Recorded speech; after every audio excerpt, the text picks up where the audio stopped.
Yung paglipad ni former President Rodrigo Duterte to Hong Kong ay matagal nang nakaplano at all. Long planned, tagal na siyang scheduled. So, definitely, yung paglipad niya from Davao, tama ba? Davao to Manila to Hong Kong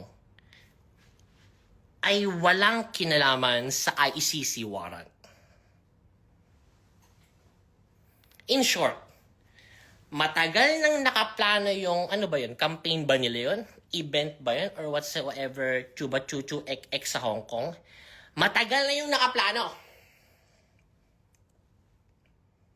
Para sabihin o bigyan ng kulay na kaya siya pumunta sa Hong Kong para takasan yung ICC warrant is definitely not true. Mas paniniwalaan ko pa yung chismis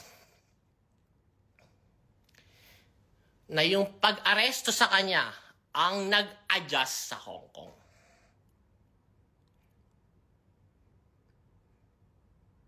Can you follow? So, ano ba talaga nangyari doon, Sian?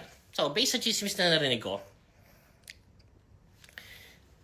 punta sila ng Hong Kong. Walang nakakaalam nung ICC warrant.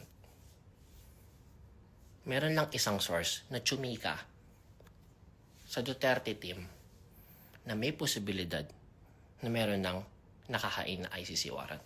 Yung source na yun ay galing sa kanyang group of lawyers. Stating na, I don't know how they call themselves. Sige, on my own words na lang, President Duterte, may posibilidad na paglabas mo ng Hong Kong is mag-i-issue bigla sa'yo ng ICC warrant.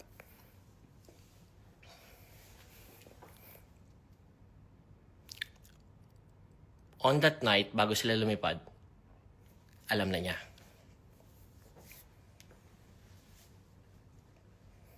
So, technically speaking, it will be very strategic na lumabas siya ng bansa. Kumbaga parang ganito yun eh. Okay, meron tayong planong paglipad sa Hong Kong, meron tayong event sa Hong Kong.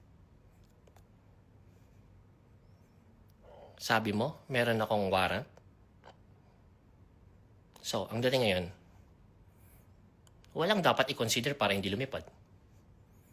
Because it's very strategic na kung meron pala akong warrant, mas okay lumabas ako ng bansa.